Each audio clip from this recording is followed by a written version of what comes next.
Puji nama Tuhan, Shalom Bapak Ibu Saudara yang terkasih dalam Tuhan. Kita bertemu lagi, kita berjumpa lagi dalam ibadah kita pada hari ini, Syabat Shalom. Saya percaya bahwa saudara semua menerima berkat yang baru daripada Tuhan. Kita siapkan hati kita kembali untuk datang menyembah Tuhan dalam roh dan kebenaran. Kita percaya bahwa Tuhan bertahta atas setiap pujian umatnya. Mari kita satukan hati, kita satu dalam doa. Kami mengucap syukur Tuhan untuk hari ini. Tuhan memberikan kami kesempatan kembali untuk datang menyembah-Mu dalam roh dan kebenaran. Ampuni dosa kami Tuhan.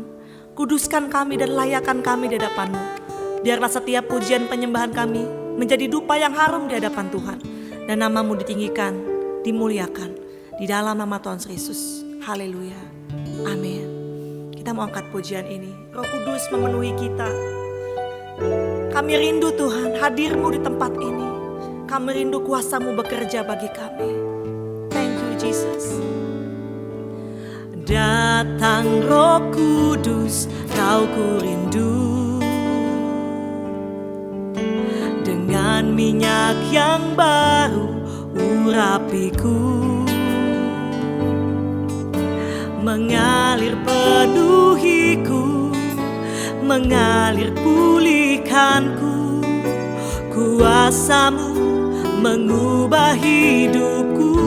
Datang Roh Kudus, datang Roh Kudus, Kau ku rindu. Yes Lord. Dengan minyak yang baru urapiku. Mengalir penuhiku, mengalir pulihkanku. Kuasa-Mu mengubah hidupku.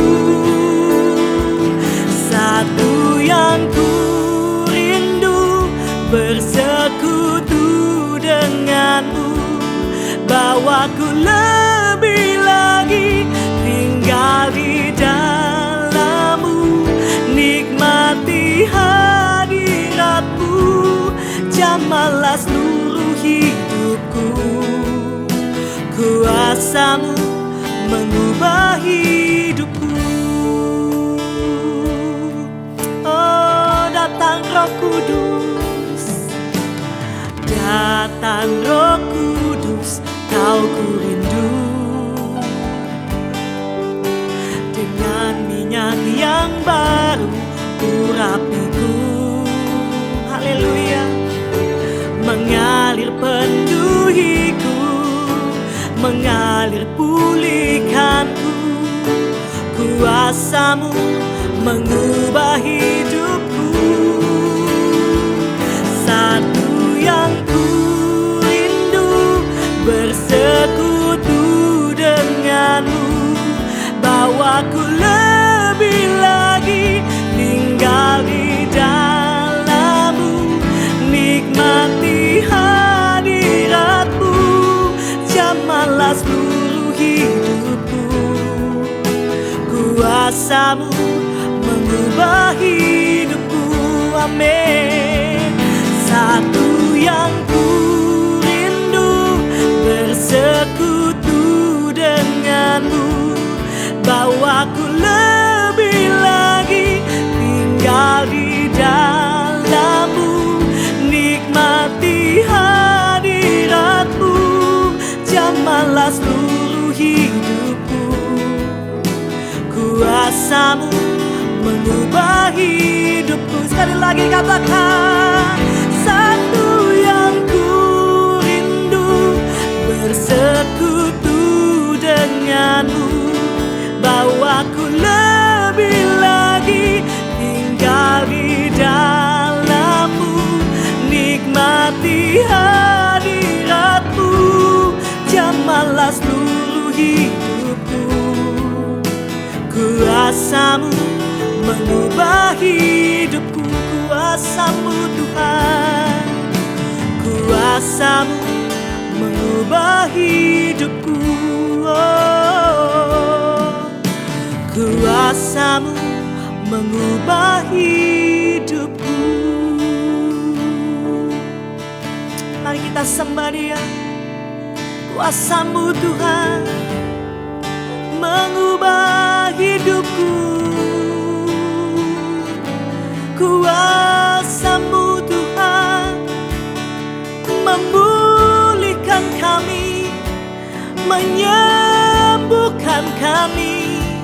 Datanglah Roh Kudus, kami rindu,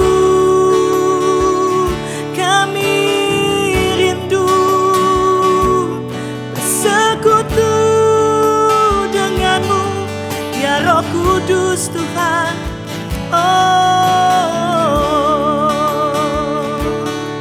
Oh Jesus, kami rindu Tuhan, kami rindu Tuhan. Holy Spirit, you are welcome here. Holy Spirit, you are welcome here. Come flood this place and fill the atmosphere. Your glory, God, is what our heart long for. To be overcome by your presence, Lord. Holy Spirit, you are welcome here. Come flood this place and fill the atmosphere. Your glory, God, is what our hearts long for. To be overcome by your presence. One more time, Holy Spirit. Holy Spirit, you are welcome here. Come flood this place and fill the atmosphere. Your glory, that is what our heart longs for. To be overcome by your presence, Lord.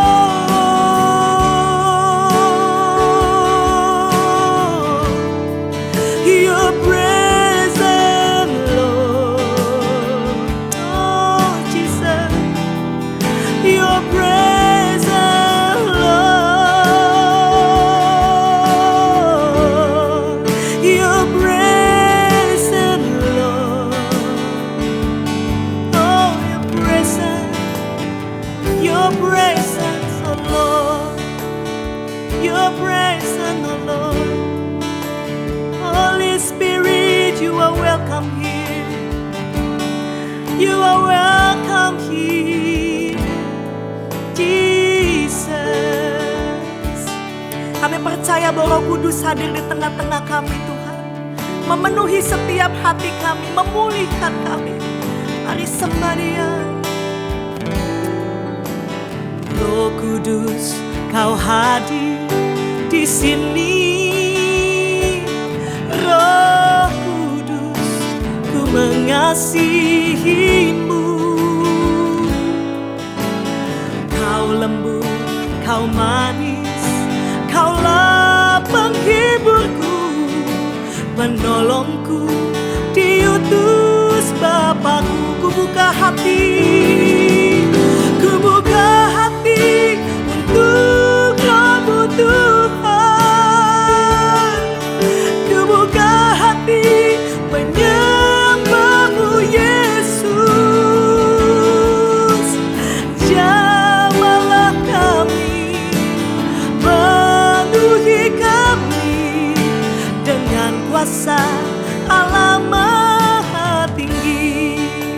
Mari hari ini kita buka hati kita, kita siap dengar firman Tuhan. Katakan Roh Kudus, Roh Kudus, Kau hadir di sini. Roh Kudus, ku mengasihimu. Kau lembut, Kau manis, Kaulah penghiburku, penolongku, diutus Bapakku. Kita buka hati, ku buka hati untuk Roh-Mu Tuhan. Ku buka hati menyembah-Mu Yesus.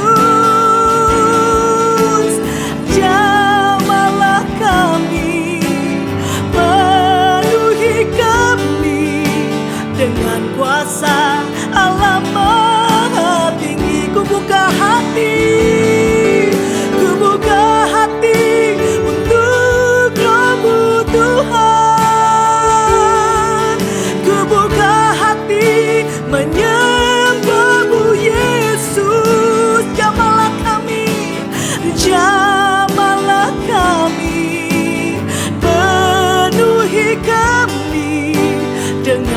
kuasa Allah Maha Tinggi. Jamahlah kami Tuhan, jamahlah kami, penuhi kami dengan kuasa Allah Maha Tinggi. Jamahlah kami, jamahlah kami, penuhi kami dengan kuasa Allah Maha Tinggi.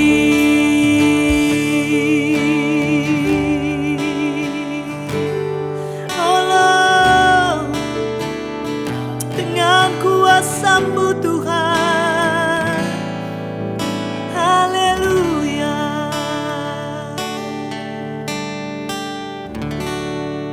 Saudara yang saya kasih di dalam nama Tuhan Yesus Kristus, kita baru saja sudah diberkati lewat puji-pujian dan penyembahan. Kita bicara tentang Holy Spirit, saudara. Nah, kita bicara tentang Holy Spirit ini adalah bicara tentang Allah secara pribadi. Oleh karena itu, sebelum kita jauh berbicara tentang Holy Spirit, mari kita satukan hati kita untuk berdoa. Bapa, kuasai pikiran hati kami, dan kami memberikan otoritas penuh kepada karya Roh Kudus dalam hati kami, untuk kami dapat memahami kebenaran firman Tuhan ini dengan cara pandang Allah, bukan dengan cara pandang kami. Sehingga kami tidak boleh Tuhan keluar dari jalur yang Tuhan sudah tetapkan lewat firman-Mu. Karena itu Tuhan, Roh Kudus yang ada dalam hati kami yang akan memberikan kami pencerahan mengenai firman ini, sehingga kami semua yang mengikuti ibadah Sabat Shalom semuanya pasti diberkati Tuhan. Bicaralah bagi setiap kami masing-masing. Di dalam nama Tuhan Kristus kami berdoa dan mengucap syukur. Haleluya. Amin. Nah, saudara-saudara yang saya kasih di dalam nama Tuhan Kristus, kita bicara tentang the power of Holy Spirit. Jadi kita bicara kuasa dari Roh Kudus.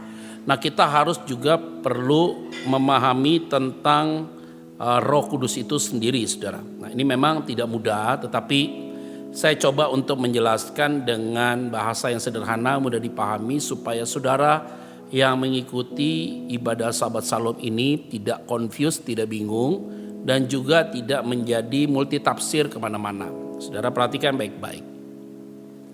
Memang di dalam kekristenan ini unik, dan keunikan Allah itu tidak dapat diterjemahkan secara sederhana, tetapi kita meyakini itu terjadi. Nah, itu aja udah ribet saudara ya. Saudara sudah ribet tuh menjelaskan itu.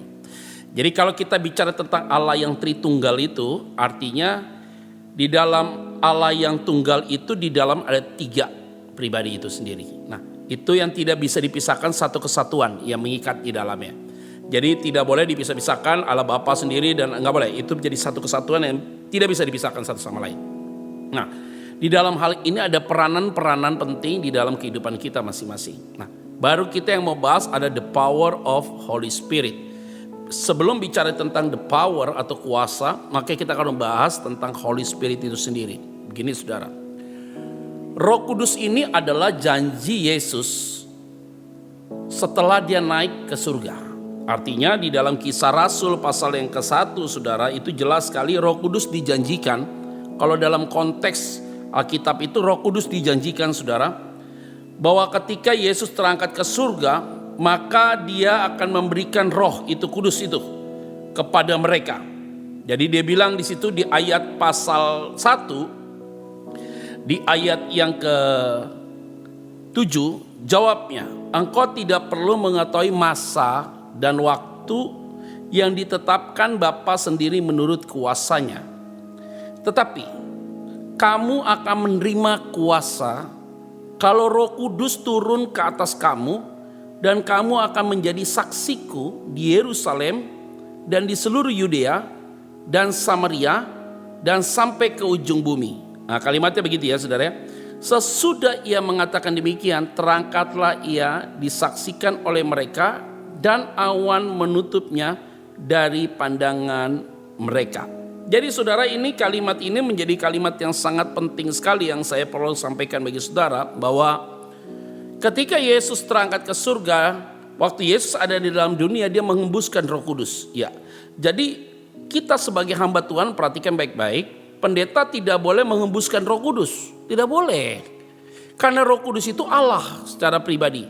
Jadi yang hanya boleh melakukan itu adalah Yesus. Yesus menghembuskan Roh Kudus kepada umat pada saat itu, murid-muridnya. Tetapi kita secara hamba Tuhan tidak boleh lakukan itu.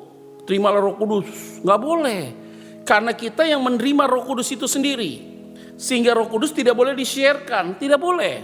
Roh Kudus itu adalah pribadi Allah yang berotoritas, berdaulat, maka dia sendiri yang memutuskan dirinya kepada siapa dia akan berikan roh itu sendiri. Artinya begini saudara, Roh Kudus tidak bisa diminta dalam diri kita, nggak bisa. Roh Kudus itu masuk dalam dirimu atas keinginan dia, kemauan dia, tindakan dia secara personal. Dia masuk dalam dirimu.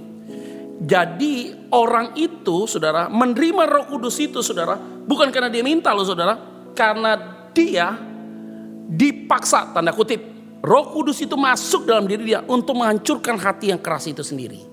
Sehingga Roh Kudus ini adalah pribadi Allah yang ada di dalam diri kita. Nah, pribadi Allah yang ada dalam diri kita, dia yang memfilter diri kita sendiri, yang menuntun kita, yang mengarahkan kita. Jadi fungsi daripada Roh Kudus itu membuat kita insaf dari dosa. Itu dia penting. Nah, ini yang harus kita pahami dulu saudara. Roh Kudus itu adalah roh. Dia yang masuk dalam hidup kita. Jadi kalau kita baca di dalam Alkitab saudara, itu banyak sekali pernyataan-pernyataan tentang dampak dari Roh Kudus itu sendiri saudara. Jadi Roh Kudus itu memberikan insaf kepada seseorang. Roh Kudus itu yang menjaga diri seseorang itu untuk hidup dekat dengan Tuhan, makin melekat, karena Roh Kudus itu adalah Allah itu sendiri. Sehingga kalau kita berkata-kata, maka roh Allah itu yang ada dalam diri kita berkata dalam diri kita, sehingga roh kita bersama dengan roh Allah itu berkata-kata dalam doamu. Itu dia. Jadi Roh Kudus itu memberikan kita hikmat, memberikan kita pencerahan, memberikan kita pengertian di dalam diri kita. Jadi saya khotbah hari ini karena ada Roh Kudus dalam hidup saya. Dan Roh Kudus juga ada dalam hidup saudara. Sehingga ketika saudara mendengarkan khotbah, saudara selalu bilang amin. Kenapa demikian? Karena apa yang saya sampaikan, Roh Kudus berbicara dalam hati saya, memberikan pencerahan sehingga disertai dengan hikmat-hikmat dari Tuhan. Sehingga saudara langsung katakan amin. Karena Roh Kudus yang ada dalam dirimu dan diri saya sama. Ini penting sekali saudara. Nah, apakah Roh Kudus bisa keluar? Itu ceritanya berbeda saudara. Kalau dia masuk saja tanpa seizin saudara, dia masuk saja atas keinginan dia. Kalau dia keluar, bagaimana mungkin saudara bisa usir tuh Roh Kudus? Nggak bisa. Karena dia masuk atas izin dia. Kalau dia mau keluar, urusan dia, bukan urusan saudara, bukan urusan saya. Itu berarti jangan sampai roh itu undur dari diri kita. Dia yang berotoritas di dalam diri kita. Nah, kalau kita yakini bahwa hari ini Roh Kudus ada di dalam hidupmu, akan kelihatan kok tanda-tandanya. Apa? Kamu takut berbuat dosa. Kalaupun engkau jatuh dalam dosa, kamu cepat minta ampun sama Tuhan. Segala sesuatu kamu tanya sama Tuhan. Apa yang kau mau lakukan kamu tanya sama Tuhan. Itu Roh Kudus yang menyadarkan saudara. Sehingga bukti bahwa Roh Kudus tetap ada berdiam dalam dirimu, yaitu adalah kamu mau terus menyenangkan hati Tuhan dan berkenan di hadapan Tuhan. Jadi kamu menyenangkan hati Tuhan dan berkenan di hadapan Tuhan karena Tuhan yang menggerakkan di dalam hatimu. Jadi Filipi pasal yang kedua itu jelas, Allah lah yang mengerjakan keselamatan dalam dirimu. Jadi Roh Kudus itulah saudara yang bekerja di dalam hidup saudara dan saya. Nah, saudara harus paham dulu dengan kata Roh Kudus, Holy Spirit. Baru kita masuk dalam poinnya. Yaitu apa? Kita mau berbicara tentang the power of Holy Spirit. Dalam konteks kita hari ini saudara, yang kita ada hubungannya dengan sebuah unity saudara. Yang ada hubungannya dengan kesatuan, ada hubungannya dengan sebuah kesaksian kita sebagai anak-anak Tuhan saudara. Jadi kalau kita lihat gitu, maka yang paling penting adalah yang saya harus ambil adalah gereja mula-mula. Yaitu dalam Kisah Rasul 2 ayat 41-47. Saudara, menarik sekali ya. Jadi bicara tentang Roh Kudus itu terjadi hari Pentakosta, pencurahan Roh Kudus terjadi, maka mereka berbahasa-bahasa lain saudara.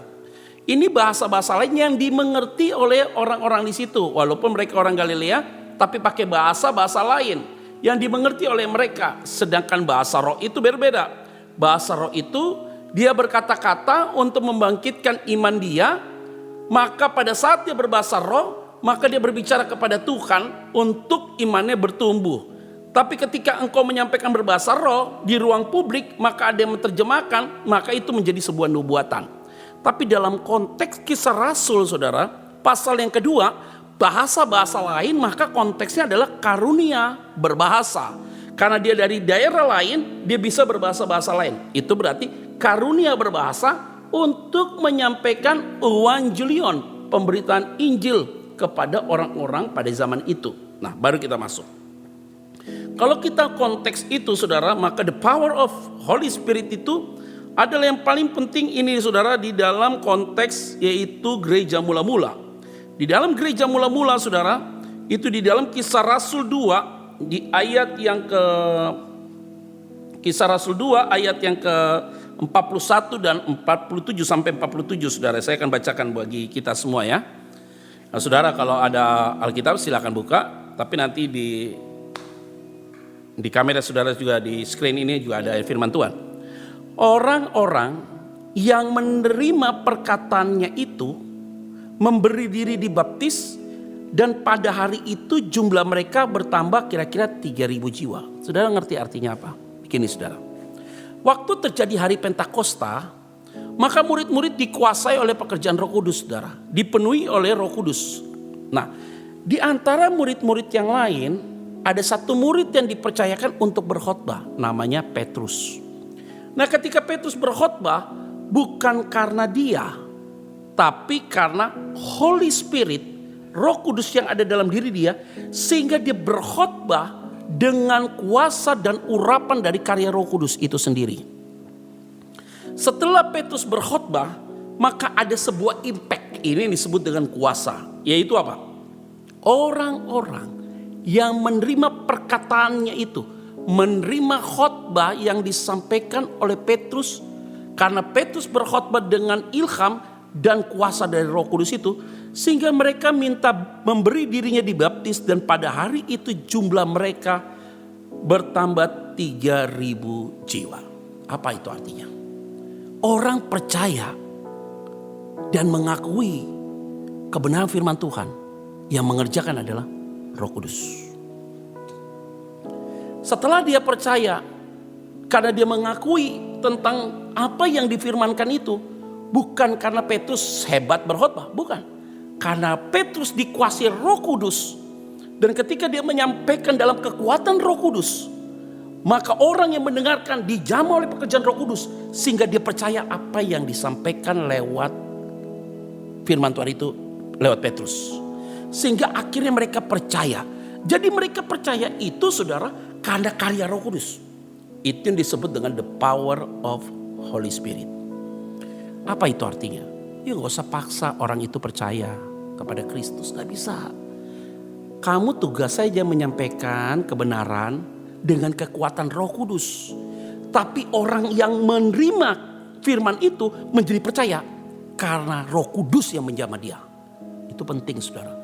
Jadi sebenarnya ya, kalau kita mau pahami, kita mau mengerti, orang itu bertobat, itu karya Roh Kudus. Orang itu dijamah, itu karya Roh Kudus. Bukan pinternya kamu khotbah, bukan pinternya kamu melayani. Karena saya khotbah, saya melayani, saudara khotbah, saudara melayani. Karena itu pun dikerjakan oleh Roh Kudus, saudara. Jadi kayak hari ini ibadah Sabat Shalom. Kalau bukan karena Roh Kudus, ngapain saya kerjakan ibadah Sabat Shalom, saudara? Untuk apa? Karena ada pekerjaan Roh Kudus dalam hati saya yang telah menginsafkan hati saya, hidup saya, yang membuat hidup saya hari ini semakin lebih baik. Bukan bicara materi loh. Kehidupan rohani saya semakin lebih oke, mau makin dekat dengan Tuhan, makin dekat dengan Tuhan. Itu pekerjaan Roh Kudus. Sehingga ketika pekerjaan Roh Kudus itu nyata dalam hidup saya, maka saya mau berbuat hal ini kepada saudara. Lewat Sabat Shalom ini. Nah, ini yang menjadi satu kerinduan untuk saya tidak boleh berhenti, saudara, untuk memberitakan Injil, saudara. Nah, tiba-tiba saudara dilawat oleh Tuhan lewat ibadah Sabat Shalom karena pekerjaan Roh Kudus. Karena saudara diberikan pencerahan oleh Tuhan. Itu berarti artinya apa? The power of the Holy Spirit tidak perlu saudara dengan ngotot dan kekuatanmu untuk mengubah hati orang. Tetapi hanya lewat kekuatan daripada Roh Kudus, hati orang itu menjadi percaya. Ini penting. Nah, poin yang kedua, the power of Holy Spirit di dalam ayat itu yaitu apa? Setelah orang itu percaya, dia minta dirinya dibaptis. Nah, waktu dia minta dibaptis itu pun bukan karena kemauan dia. Karena tingkatan dari orang percaya dia pada Kristus, maka harus ditindaklanjuti dengan baptisan. Itu dikerjakan dengan pribadi yang sama, Roh Kudus itu sendiri, the power of Holy Spirit. Jadi ada orang yang dibaptis harus dipaksa. Jangan dipaksa orang mau dibaptis. Karena ini konteksnya beda. Jadi kita mau bicara tentang Holy Spirit harus manifestasi. Enggak, itu wujud. Enggak terlalu begitu saudara lihatnya. Roh Kudus itu bekerja tidak membuat kita jadi takut. Kalau ada manifestasi Roh Kudus saudara yang membuat kamu takut, saya curiga itu bukan Roh Kudus yang bekerja. Jangan-jangan itu roh setan. Wah, keras saya ya. Karena Roh Kudus itu selalu mendatangkan damai dan sukacita, selalu berimpact secara positif. Tidak boleh membuat orang bingung dan tidak boleh melihat peristiwa pekerjaan Roh Kudus itu menafsirkan sesuatu yang salah. Itu gak boleh begitu. Jadi ini yang kita harus pahami dulu saudara. Jadi memang bicara tentang Roh Kudus ini saudara, kalau mau dihotbahkan gak bisa 1 session, bisa 2 session, 3 session, 4 session. Tetapi hal yang menarik adalah pekerjaan Roh Kudus itu saudara, begitu saudara rasakan karyanya, itu saudara bisa mengalir saudara untuk melakukan apapun untuk pekerjaan Tuhan tanpa ada perintah. Kecuali perintah itu datang dari hatimu karena pekerjaan Roh Kudus. Itu penting. Jadi orang itu berbuat baik juga karena pekerjaan Roh Kudus kalau dia di dalam Tuhan saudara. Nah ini penting ya saudara ya. Nah, saya tidak mau melebar dulu. Dalam konteks ini adalah dia percaya dan minta memberi diri dibaptis. Jadi orang itu percaya, maka tindak lanjutnya dia dibaptis. Itu dikerjakan oleh roh yang sama, yaitu Roh Kudus. Tidak perlu dipaksa. Poin yang ketiga, the power of the Holy Spirit. Ayat 42. Mereka bertekun dalam pengajaran rasul-rasul dan dalam persekutuan. Apa itu artinya? Orang yang dipenuhi oleh Roh Kudus, dia selalu mau dididik lewat kebenaran firman Tuhan. Kendati kebenaran firman Tuhan itu begitu tajam dalam hidup dia, membongkar hal-hal yang selama ini tidak pernah dipikirkan, yang selama ini dia pertahankan menjadi satu kebenaran, tetapi menurut pandangan Allah itu salah, maka dia siap menerima itu sebagai sebuah koreksian. Itu pekerjaan Roh Kudus. Jadi orang yang ada pekerjaan Roh Kudus dalam hidupnya, ada Roh Kudus dalam hidupnya dia suka mendengarkan pengajaran-pengajaran yang membentuk hidupnya untuk makin indah di hadapan Tuhan dan berkenan di hadapan Tuhan. Hidupnya semakin lebih baik, the better, lebih baik. Jadi orang-orang ini adalah orang-orang yang dipenuhi Roh Kudus itu apa? Orang yang tidak emosional berlebihan, yang tidak egosentris atau fokus kepada dirinya, yang penting saya ditolong dan segala macam, yang sifatnya itu hanya sifatnya prematur, sifatnya itu hanya praktikal gitu loh saudara. Tapi dia tidak mau mendengarkan sesuatu yang menjadi fundamental dalam hidup dia, itu tentang apa? Pembaharuan hidup dia secara spiritual dan secara karakter. Itu yang sering sekali mereka tidak happy. Mereka suka ya sakit disembuhkan dan bla bla bla itu segala macam. Hal-hal yang sifatnya teknis sekali saudara. Sehingga pengajaran-pengajaran di dalam kebenaran firman Tuhan itu diabaikan. Ingat loh, ulang-ulang kali saya selalu katakan apa? Alkitab itu selalu ada 2 bagian yang tidak bisa dipisahkan. Satu sisi bicara dosa, satu sisi harus bicara pengampunan. Satu sisi bicara tentang berkat, satu sisi harus bicara tentang suffering, penderitaan. Tidak boleh dititik beratkan kepada satu pihak yang terlalu berlebihan saudara. Bicara berkat mulu tapi tidak bicara tentang suffering, bermasalah. Maka ada ketimpangan dalam konteks pengajaran itu sendiri. Jadi orang yang dipenuhi oleh Roh Kudus saudara, tadi tahapannya, dia percaya karena pekerjaan Roh Kudus, minta dibaptis karena pekerjaan Roh Kudus. Yang ketiga adalah dia suka dengan nilai-nilai kebenaran yang hakiki berdasarkan firman Tuhan. Ini penting. Jadi orang-orang yang demikian adalah orang-orang yang sungguh-sungguh punya kualitas rohani yang berbobot. Jadi orang yang dipenuhi oleh pekerjaan Roh Kudus saudara, cara pandang dia tentang hidup ini jadi beda sekali. Cara dia melihat firman Tuhan itu jadi beda sekali. Kekuatan dia dalam menghadapi masalah itu berbeda sekali. Ketika dia dapat tantangan dan rintangan, dia tahu bagaimana dia memutuskannya. Karena kenapa? Kekuatan Holy Spirit dalam hidup dia itu begitu kuat sekali. Karena dia tahu apa yang dia pahami, dia mengerti lewat kebenaran firman Tuhan tidak pernah salah. Oleh karena itu saudara-saudara, ini penting sekali. Apakah saudara dalam kategori orang-orang yang sudah dipenuhi Roh Kudus, atau jangan-jangan belum ada Roh Kudus tapi merasa ada Roh Kudus? Itu beda loh saudara. Yang merasa ada Roh Kudus itu yang masalah. Nah, ini penting saudara. Berikutnya saudara, ayat yang ke-42b, tadi 42a. 42b, dan mereka selalu berkumpul untuk memecahkan roti dan berdoa. Ayat 44, dan semua orang yang telah menjadi percaya tetap bersatu. Tadi kata berkumpul, sekarang kata bersatu. Ayat 46, dan dengan bertekun dan dengan sehati saudara. Wah, hebat. Jadi kalau kita kutip tadi di ayat 42b, 44a, dan 46a, ada 3 kata mengikutinya. Berkumpul, bersatu, dan sehati. Tahu artinya apa? Artinya adalah orang yang dipenuhi Roh Kudus, the power of Holy Spirit itu apa? Membawa mereka suka dalam sebuah kesatuan, tidak suka ribut. Berkumpul, bersatu, dan sehati. Dia mau supaya segala sesuatu itu jadi oke. Udahlah, gak usah ribut. Orangnya gak akan mau jadi pemecah dalam kehidupan sosial mereka. Hidupnya selalu jadi berkat bagi banyak orang. Mau suka ada kesehatian dan segala macam. Gak mau ngerecokin dalam segala hal. Nah, orang yang dipenuhi oleh Roh Kudus, dia mau berpikir secara damai. Dia mau supaya semuanya berjalan dengan baik. Mau ada sebuah unity. Orang-orang itu biasanya kalau dipenuhi Roh Kudus, dia tidak suka jauh dari sebuah persekutuan. Suka dalam sebuah persekutuan, komunitas yang sehat, kumpulan-kumpulan orang yang benar, kumpulan-kumpulan orang yang sehat. Dia tidak suka ketemu dengan orang-orang pencemooh, suka ngegosip dan segala macam. Tidak, karena dia orang yang dipenuhi Roh Kudus, dia mau hidup di dalam damai dengan orang-orang di sekitarnya. Karena perkataan dia, perkataan yang Yesus ajarkan. Nah, ini penting sekali saudara untuk kita renungkan. Jadi kalau kita suka membicarakan orang lain, ngegosipin orang lain, datang untuk memecahkan, selalu jadi masalah, troublemaker di segala-gala, itu berarti orang ini belum ada Roh Kudus dalam hati dia. Oh ya, kalau dia ada Roh Kudus dalam hati dia, dia tidak suka menjadi troublemaker. Dan dia tidak mau jadi batu sandungan buat orang lain. Dia mau datang sebagai peacemaker. Dia mau datang supaya kehadiran dia bisa jadi berkat bagi banyak orang. Bukan menjadi batu sandungan. Dia suka berkumpul. Ini hanya bisa dikerjakan bagi orang yang telah dipenuhi oleh Roh Kudus.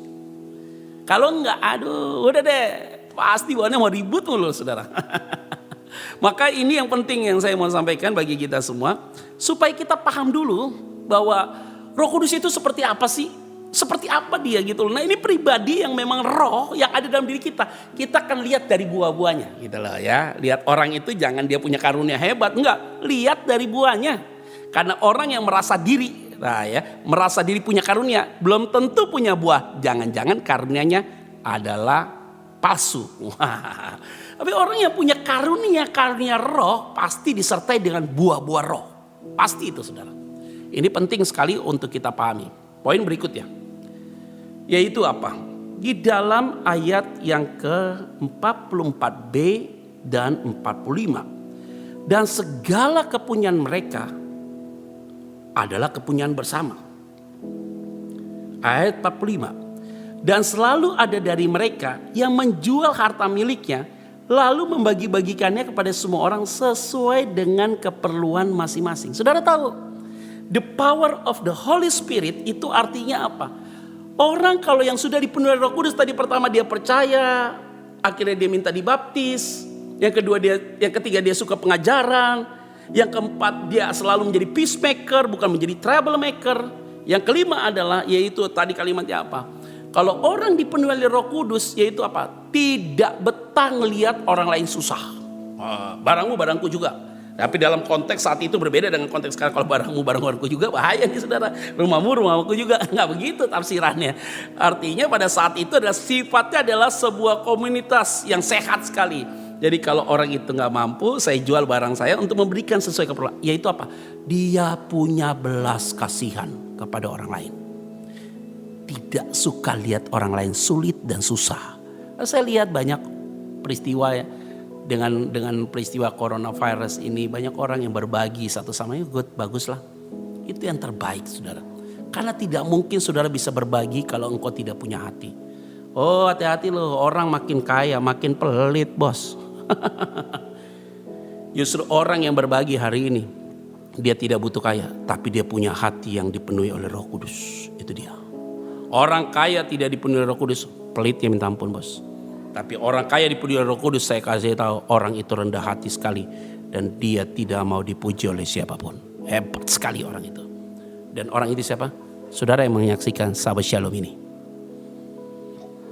Nah, ini penting saudara. Kita berbagi. Saya men-sharekan firman Tuhan adalah bagian dari apa yang sudah Tuhan buat dalam hidup saya. Kita berbagi. Tapi ingat memberi jangan sampai tangan sebelah tahu ya. Jangan juga terlalu memberi tapi mendeklar kemana-mana, nggak perlu juga kayak gitu. Biasa saja. Kata firman Tuhan, kamu punya niatan baik aja, kamu udah diberkati kok. Ya, nggak usah terlalu berlebihan gini segala macam. Santai-santai saja.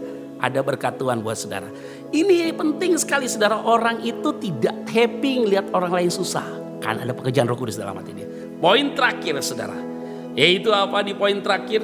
Kalimat berikutnya adalah kalimat yang penting sekali yang harus saya bahas bagi kita semua. Yaitu ada di ayat 47 terakhir.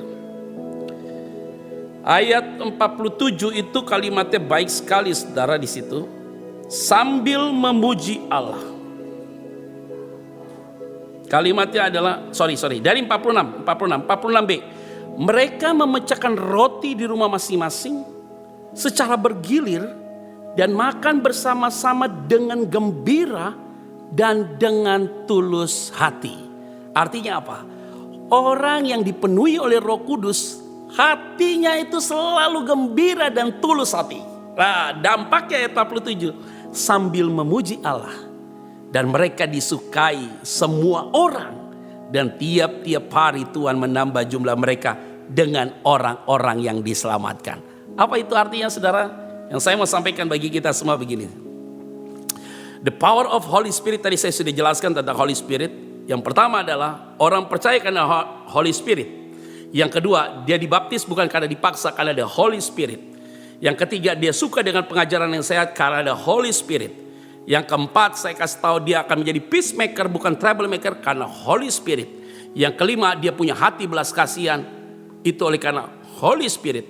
Yang keenam, dia selalu gembira dan tulus hati dalam melakukan apapun karena ada Holy Spirit. Jadi 6 poin ini saudara menjadi impact di ayat 47. Maka mereka disukai semua orang. Lewat kesaksian mereka yang dipenuhi oleh Roh Kudus. Maka ada jiwa-jiwa yang baru lagi mereka tuai. Itu berarti orang yang dipenuhi Roh Kudus hidupnya akan jadi berkat. Dan orang yang ada di luar sana yang tidak kenal Tuhan, lihat hidup saudara sebagai surat Kristus yang terbuka. Menjadi percaya karena pekerjaan Roh Kudus. Karena Roh Kudus dalam hatimu mengimpartasi dalam hidup orang itu. Sehingga orang itu menjadi percaya. Dan saya yakin semua untuk kemuliaan bagi nama Tuhan. Saya yakin dan percaya engkau yang menyaksikan Sahabat Shalom mengikuti ini adalah orang-orang yang telah dipenuhi oleh pekerjaan Roh Kudus. Bersyukur dan berterima kasih untuk setiap kesempatan kita bisa saling memberkati lewat ibadah ini. Dan saya yakin dan percaya pribadi dan rumah tanggamu, pasangan hidupmu semua dalam berkat Tuhan. Saya mau berdoa bagi saudara sekalian. Engkau boleh taruh tangan di dadamu, saya mau berdoa. Bapa terima kasih. Biarlah Roh Kudus yang ada dalam hati kami menuntun kami untuk kami hidup lebih baik. Menyenangkan hati Tuhan. Dan lebih daripada itu Tuhan, lewat pekerjaan Roh Kudus dalam hati kami bisa menjadi berkat bagi banyak orang. Dan kalau banyak orang melihat hidup kami dan hidup kami jadi berkat, semua untuk kemuliaan bagi nama Tuhan. Ajar kami untuk tidak mencuri kemuliaan-Mu ya Bapa. Oleh karena itu setiap tangan yang di dada, diberkatilah hidup pribadinya, diberkatilah hidup keluarganya, diberkatilah setiap apa yang dia lakukan. Dalam kondisi apapun, Tuhan tetap dipermuliakan. Di dalam nama Tuhan Kristus kami berdoa dan mengucap syukur. Haleluya. Amin. Saudara, kita sudah ada di penghujung ibadah Sabat Shalom ini. Dan saya yakin dan percaya dari rangkaian ibadah ini dari awal sampai akhir semua telah mengalami lawatan Allah yang luar biasa. Dan saya yakin dan percaya untuk ibadah Sabat Shalom berikutnya, saudara pasti akan diberkati Tuhan. Arahkan hatimu dan terimalah berkat Tuhan. Bapa di surga, dengan penuh belas kasihan-Mu, turunkan tangan-Mu dan meletakkan di atas kepala kami dan memberkati kami. Diberkatilah hidupmu, keluargamu diberkati, pasangan hidup diberkati, anak-anak diberkati, seluruh keturunanmu juga diberkati Tuhan. Biarlah kasih Allah menyertai saudara, anugerahnya terjadi dalam hidup saudara dan saya. Rohnya tinggal tetap di dalam hidupmu untuk menjaga, menuntun, menegur, memimpin dan menguatkan saudara. Bukan hanya sampai hari ini saja, tapi sampai selama-lamanya. Haleluya, amin. Saudara-saudara sekalian, kita akan ketemu dalam ibadah Sabat Shalom berikutnya. Dan saya yakin ujungnya adalah Tuhan dipermuliakan. Tuhan Yesus memberkati kita semua. Shalom. Kiranya Engkau memberkati aku berlimpah-limpah dan memperluas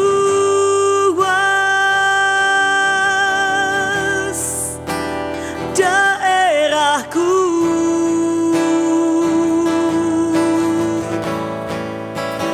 dan kiranya tangan-Mu menyertai aku dan melindungi aku daripada malapetaka, sehingga